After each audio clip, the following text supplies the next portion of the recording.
Proud to serve northeastern and central Pennsylvania. This is WNEP 16, the news station. Now, Nolan Johannes, Karen Hart, pilot Jack Rulin in Skycam 16, Chief Meteorologist Tom Clark, and Joe Zone on sports. This is Newswatch 16. Good evening. Karen Hart has this day off. I'm Nolan Johannes. It's a green light for the North Cross Valley Expressway. Over the next 8 years, PennDOT will spend $30 million to finish the much-needed highway in Luzerne County. Right now, the North Cross Valley Expressway brings you into the valley from Dallas, then across the valley, letting you off on the east side of the Susquehanna River. When the last leg is finished, the road will take you to the intersection of routes 115 and 315 in Plains Township, just a short jump to Interstate 81. Construction should start in 1988. Today's news was welcomed at many businesses around our area because the road will have a major impact on their plans. Newswatch 16's Mark Davis is live now at the spot where the Cross Valley will end when it's built, the intersection of routes 315 and 115. Mark? Nolan, the impact on business will be strong because the completion of the North Cross Valley Expressway is something that back mountain businesses have been waiting and wanting for a number of years, ever since the mid-1970s. Now, we're right at the intersection of 315 and 115. The VA hospital is to my right, your left up on the hill, and this is where it would all end up right here. There'd be a cloverleaf type of structure built, and the roads would all empty onto Interstate 81, 315, and 115. And the access to the interstate is very important to business. This is Encon Corporation in Dallas. About 150 people work here manufacturing heating elements for small appliances and heaters. John Lloyd is operations manager for a company which has expanded twice since opening in 1973. Raw materials are trucked in and heating elements trucked out. So access to the interstates and the turnpike is vital because here, time is money. We think it'll definitely save us time. We're in an age where inventory is very important both to us and to our customers, and time lost in transit is very expensive. It's the feeling here a finished North Cross Valley means better business and a better image in which to do business. Now, I talked with other back mountain area businesses, and they all echo the sentiments at Encon. It's something they've been waiting for, and that they're thrilled is finally here. The toughest part now is waiting until the 1990s when the North Cross Valley is finally finished. I'm Mark Davis, Newswatch 16, live with the Instacam in Plains Township. Nolan? Thank you, Mark. The idea of the North Cross Valley Expressway was born 25 years ago by a group of Luzerne County officials. That was 1960, and the road was just a dream. Newswatch 16's Bob Reynolds is live now along the finished part of the road with the story on turning a dream into reality. Bob? Well, Nolan, as you can see, traffic behind me right now is running pretty smooth. But the road to making the Cross Valley Expressway a reality wasn't always so smooth. Long before this construction began, there was a 6-year delay just in designing the multi-million-dollar superhighway. The Agnes flood in 1972 sidetracked development, along with concerns over what effect the highway would have on the environment in Wilkes-Barre's Hollenbach Park area. But in 1977, 17 years after someone first thought the Cross Valley was a good idea, the first section opened between Rudder Avenue in Kingston and Plains Township. It included the so-called Bridge to Nowhere, a span which crossed the Susquehanna River and abruptly ended because of a lack of money. The ribbon on the second section between the Back Mountain and Rudder Avenue in Kingston was cut in November of 1980. And in December of last year, the third and possibly the most controversial section made its debut. How long have you been waiting in line, sir? About 15 minutes. What do you think of this? I think it's done. As officials opened the leg between Plains Township and Cunningham Avenue in Wilkes-Barre, motorists were met with a giant traffic jam. It was all blamed on an electrical problem in the traffic signals. But even today, there are problems. Engineers are planning to change the traffic lights again because of numerous accidents at the intersection of Cunningham Avenue and the Cross Valley. But although the going's been rough at times, the $62 million North Cross Valley Expressway has basically done what its planners wanted, making travel across the Wyoming Valley quicker and easier. Bob Reynolds, Newswatch 16 with a live Instacam report in Wilkes-Barre. Nolan? Thank you, Bob. The completion of the North Cross Valley Expressway was announced along with the construction of another highway, the St. Clair Bypass. That road, which will be built along this land that you see here in Schuylkill County from Skycam 16, will improve the north-south link on Route 61. The construction is part of PennDOT's 12-year program, and construction here should begin in the spring of 1987.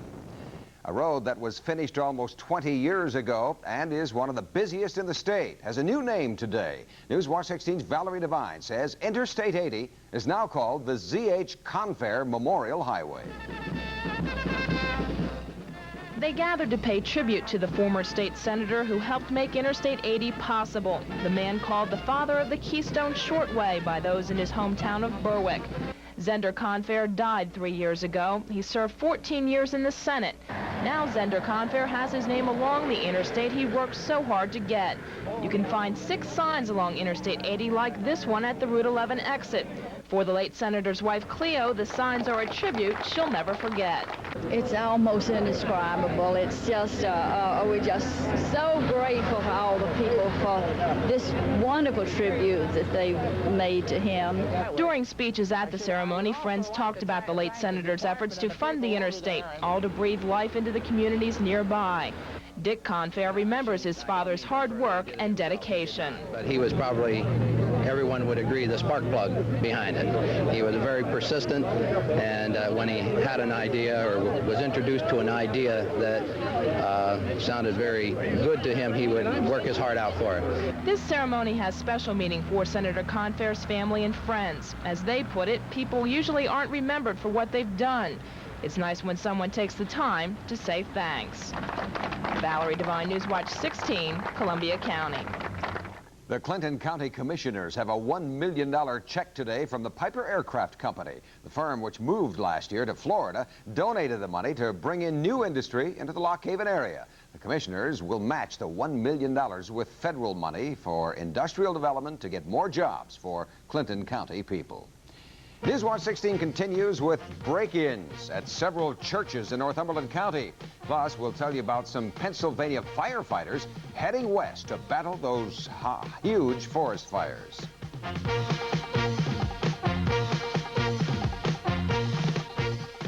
You get more. A whole lot more. Of those #1 tastes you're crazy for. McDonald's Chicken McNuggets value packs got more of those #1 tastes. Big icy Coke, super-sized fries, 11 McNuggets for a limited time, just $3.69. The price is low, better hurry though. It's a good time. One more time. 11 McNuggets, large Coke, more fries. The value pack more than satisfies. For the great taste of McDonald's value pack. Let's go home. Oh my God. What are you talking about? Daddy! Please, stop. Nothing is going to ruin this wedding. So if it takes all night, I personally will drive each of you home in my car. My Subaru. Drive a Subaru with on-demand four-wheel drive, and don't let the weather spoil a good time. Visit your nearby Subaru dealer now for our bumper-to-bumper sale. Honey, look, the Times Leader is giving away a house. What? It's the Times Leader Home Sweet Home Sweepstakes. All you've got to do is pick up a copy of the Times Leader, find these little houses, and send in the entry form. Each daily winner wins $100. The grand prize is a fully furnished $75,000 house with a pool. Just think, our own dream house. Oh, it's beautiful. And if we win, we don't have to live with your parents anymore. My parents? I thought they were your parents. Play the Home Sweet Home Sweepstakes only in a Times Leader. Well, let's find out now about this afternoon's weather situation. How is it out there right now, Tom? Well, Nolan, at the moment, safe in the backyard. It's been a lot worse. We had a heavy thunderstorm come over this backyard a few hours ago, 3/4 of an inch of rain in just 20 minutes. And other areas are being hit very hard at this hour. We'll show you where they are, but first, a lot of talk about lightning today. It's been flashing around. You know, lightning is one of the most dangerous kinds of weather phenomena, and it kills more people each year than hurricanes and tornadoes. And I want to show you what lightning is caused by. It's generated by the separation of positive and negative charge inside the cloud and between the cloud and the ground. Lightning occurs when the difference between the positive and negative charge becomes great enough to force a path for current to flow between the two charges. Now, it is estimated that lightning strikes the Earth about 100 times every second and can carry a charge as high as 100 million volts. here are some safety tips to minimize your chance of being hurt by lightning. First of all, the simplest one is to stay indoors when there's a thunderstorm nearby. Don't venture outside unless absolutely necessary. Stay away from open doors, windows, and electrical appliances. If by chance you are caught outside during a thunderstorm without any shelter nearby, avoid isolated trees and bodies of water such as a lake. The best protection is to lie flat on the ground in an open field, away from any objects that might attract lightning. Definitely a form of weather that we should respect to the greatest degree. Now, in my backyard, talking about degrees, it's very warm and humid. Readings about 70 now, in the 70s in most places. Humidity is very high, the wind is south at 9, and the barometer is holding steady at the moment. The high here today was 83 before the thunderstorm hit, and the low 64 this morning. 103 is the highest temperature on record here at the National Weather Service in Avoca. It occurred back in 1936. A year ago today, the high was 73. A view this afternoon from Pittston, showing the Susquehanna River. Coming up next is a satellite view that I just grabbed off the computer. It's less than an hour old. Heavy thunderstorms scattered around northeastern and central Pennsylvania, both north, west, and south of Wilkes-Barre, Scranton at this hour. Some of these storms contain large hail, damaging winds, and very vivid lightning, and they'll be on the prowl for the next few hours. As a matter of fact, a severe thunderstorm watch is in effect for the entire viewing area, issued by the National Weather Service, and it continues right up until 10 o'clock tonight. So keep your eye on the sky for changing conditions for the next few hours. If you see a thunderstorm coming, get inside. To the west, more thunderstorms as a cold front is arriving tomorrow night, much cooler on Thursday. Now, a sunrise tomorrow morning will occur at this time, 5:38. Sunset at 8:38. Okay. Shower thunderstorms around this evening. Again, it could be quite heavy, and they'll be around for the next few hours, say up until about 10, 11 o'clock tonight. After that, it'll settle down. There'll be some dense fog. A very muggy night. Keep the fan on. Low only 68. Now again tomorrow, a dry start, and then more heating from the sun, another cold front coming through, more thunderstorms in the afternoon into tomorrow night, and then a northwest wind, fresh and cooler on Thursday, plenty of sunshine in the 70s, and it looks good heading through Friday. Nolan, that's it. We'll keep the viewers up to date through the evening on these heavy storms. Okay, we'll be watching. We'll see you on the update. Okay. Thanks, Tom. Coming up on the Sports Watch, what happens to all of those kids you hear about who are drafted by Major League Baseball? Joe Zone followed some local kids who are now playing in the minors. And tonight, the first part of his series.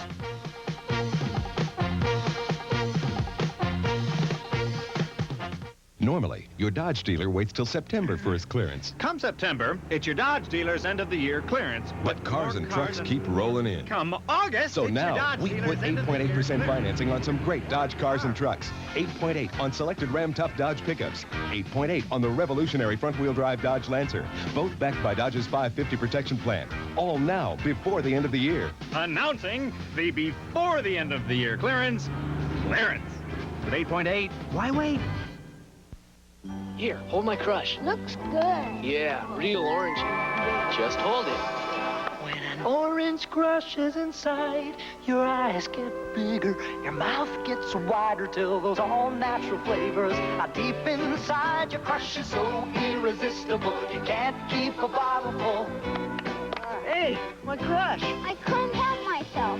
Have a crush on sugar-free Crush, too. Sweetened with 100% NutraSweet. There's no saccharine aftertaste. Thanks a million, Publishers Clearinghouse. Thanks a million, Publishers Clearinghouse. Publishers Clearinghouse, the sweepstakes that's already given away $10 million. It's coming July 10th with a new super prize of $2 million all for you. So wait for it.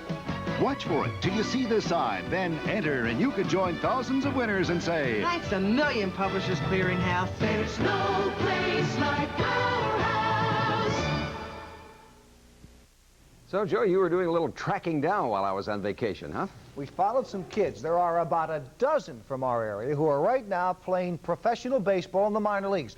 We visited with 4 of them, a bus ride to the majors. It's about hopes and dreams. It's about life in the minor leagues. Our first stop, Florence, South Carolina. That's where Tom Wasilewski of Wyoming Valley West is playing these days. He's in the South Atlantic League, the Class A affiliate of the Toronto Blue Jays.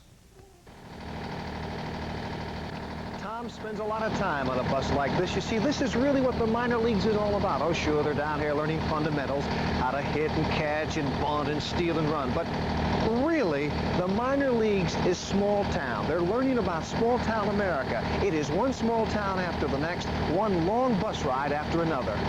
Waz, as he's called by his teammates, is already used to the grind. You see, he played in the rookie league last year, a place called Medicine Hat. That's in Alberta, Canada.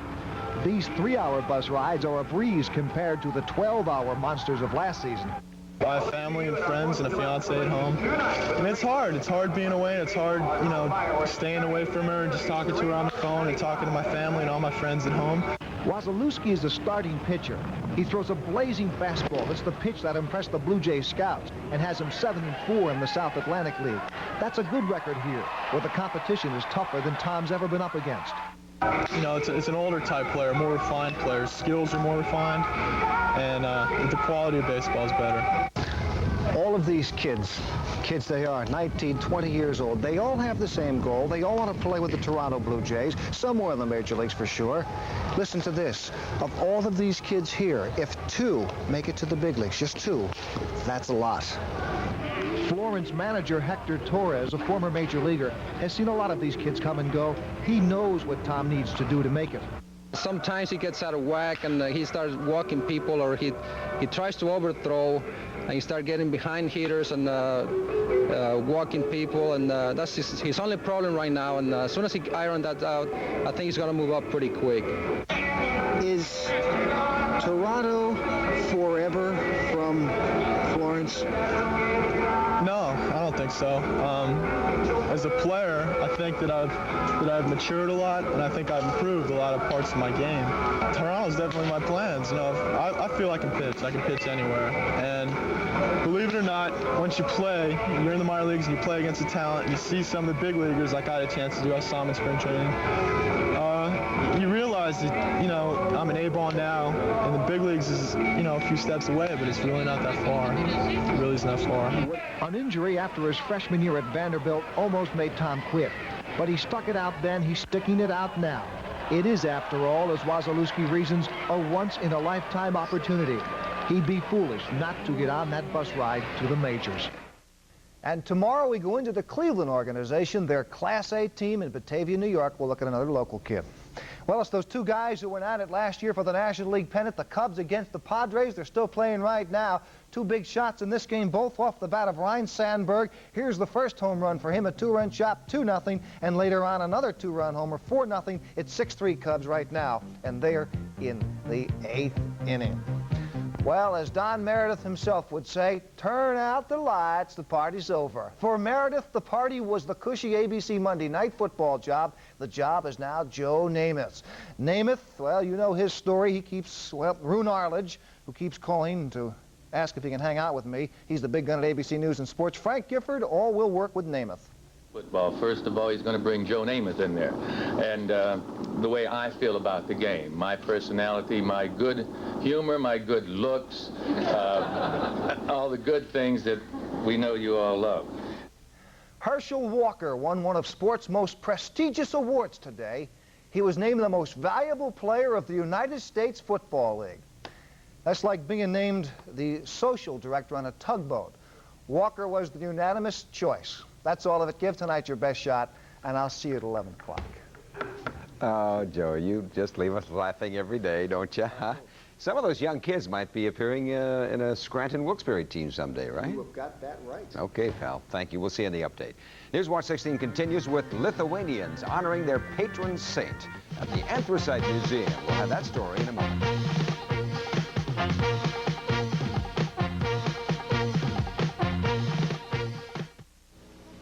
Some people criticize me for being overly concerned about the appearance of my chickens. I just don't find a pale white chicken, or a chicken with hairs on its wings, or a chicken with scrapes and bruises very appetizing. I suppose it would taste all right as long as you didn't ever have to look at it.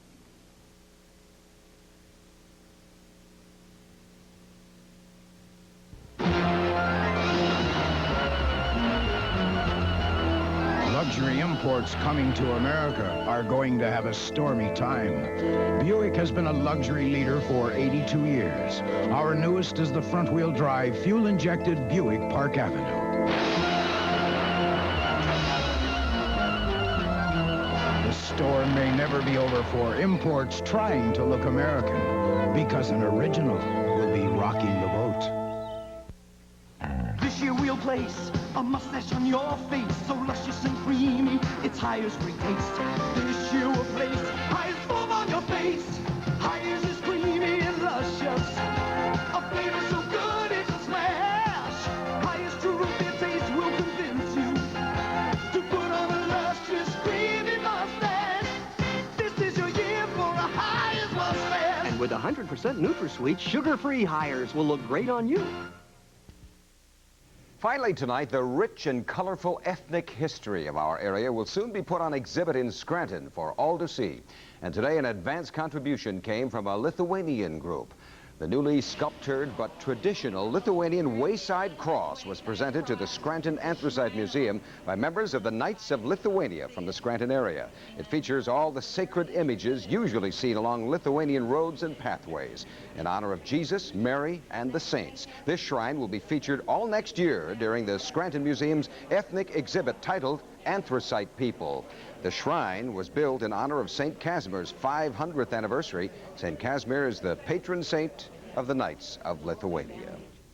And that is Newswatch 16 for a Tuesday. Be sure to join us tonight on the update when we'll be concentrating on the thousands of campers who'll be converging on the Columbia County area